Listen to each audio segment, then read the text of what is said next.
The night is closing in. The midnight is approaching. Vampires are rising again to feast not only your blood, but also your mind. Tonight, we are not talking about that typical fanged fiends from blockbusters or Tim Burton type ones, which I have nothing against.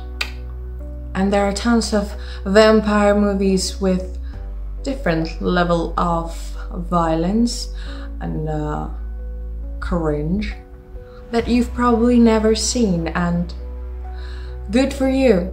Tonight we're diving into the world of art house, where vampirism is not just about drinking blood.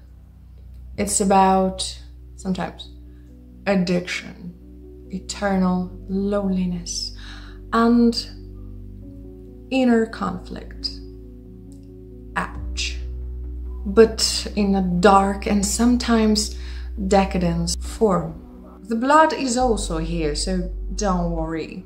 We're still talking about vampires, so don't go anywhere.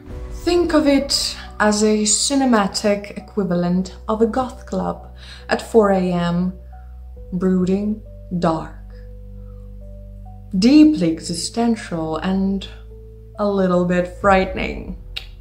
So grab your garlic, sharpen your stakes, and put on your best, blackest eyeliner. This is a rare and unusual vampire movies that you probably haven't seen, some of them, but should. First on our list is Thirst, a Korean vampire story from the master of visual beauty and sudden violence. In Thirst, a devout priest accidentally becomes a vampire and is faced with the ultimate moral dilemma: how to stay righteous when your entire being craves blood. Spoiler alert, communion wine just won't cut it. This film is perfect for those of you in the goth subculture who've ever wondered what it would be like to feel guilty for all eternity. Park Chan-wook uses the story as a critique of hypocrisy in organized religion, wrapped in the deliciously dark package of vampirism. Next, we head to the cool, desolate streets of Sweden. This one's perfect for those who think vampires are all about romance, but prefer their love stories with a side of blood and isolation. No sparkles here, all. Just the quiet suffering of a vampire trapped in a child's body, and the friendship between two lonely souls. It's like watching goths making small talks at the party. Awkward, intense, and beautiful in its own way. The title itself plays into vampire folklore that they must be invited inside. So, if you ever find yourself at the club with someone suspiciously pale and a little too intense, remember, no invitation, no problem. Things get weirder with the reflecting skin.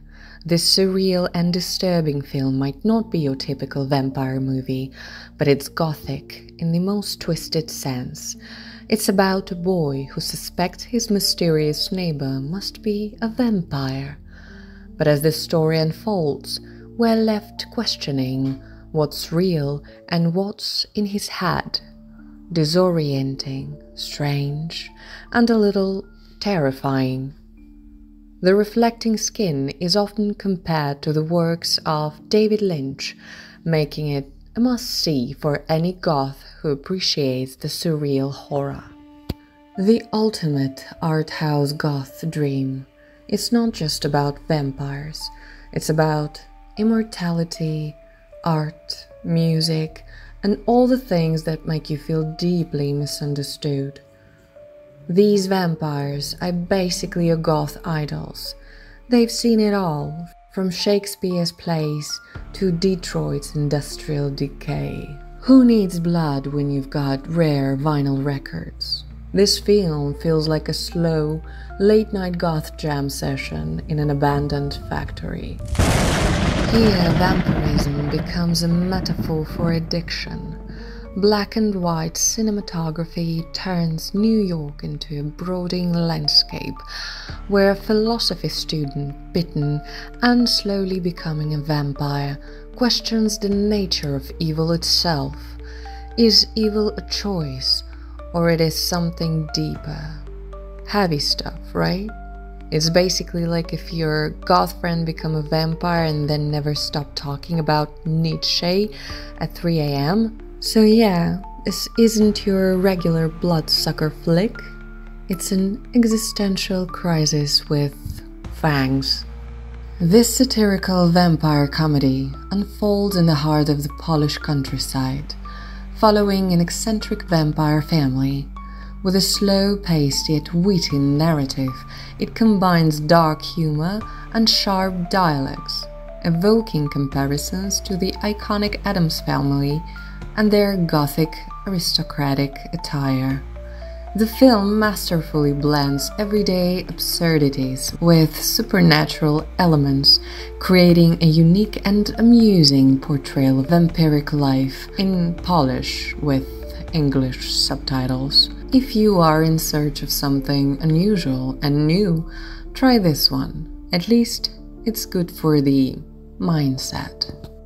Produced by Andy Warhol, Blood for Dracula is hands down the weirdest and funniest entry on this list.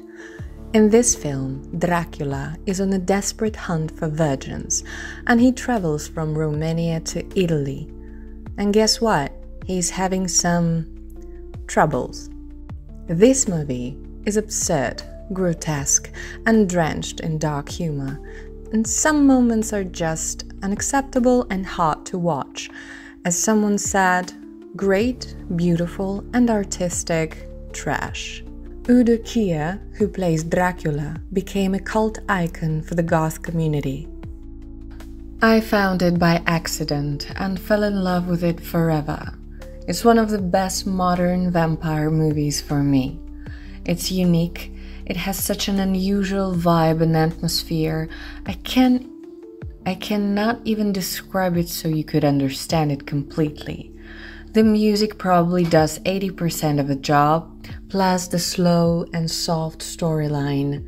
It's minimalistic and leaves you with an aftertaste of bitter chocolate and, of course, blood. Last but not least, The Hunger is basically the film equivalent of a goth fashion show, and it stars none other than Catherine Deneuve and David Bowie. Need I say more?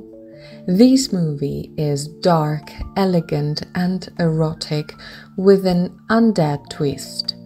Deneuve and Bowie play stylish vampires navigating the eternal challenges of love and betrayal. It's the perfect blend of 80s decadence and gothic vibes.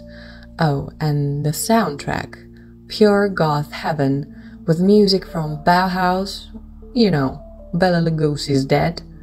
Bowie spent 5 hours a day in makeup to capture his vampire's aging process, proving even vampires have a beauty routine. Speaking of David Bowie, there's also a TV show from the 90s with the same name, Hunger, a horror anthology series with Bowie as a host of the second season. It's not so much about the vampires, except for the couple of episodes, but it has a certain dark vibe to it. Got a vampire film that I missed? Drop it below. And remember, my friends, stay away from sunlight, as it's very bad for the skin. Or at least use a high SPF cream when you go outside.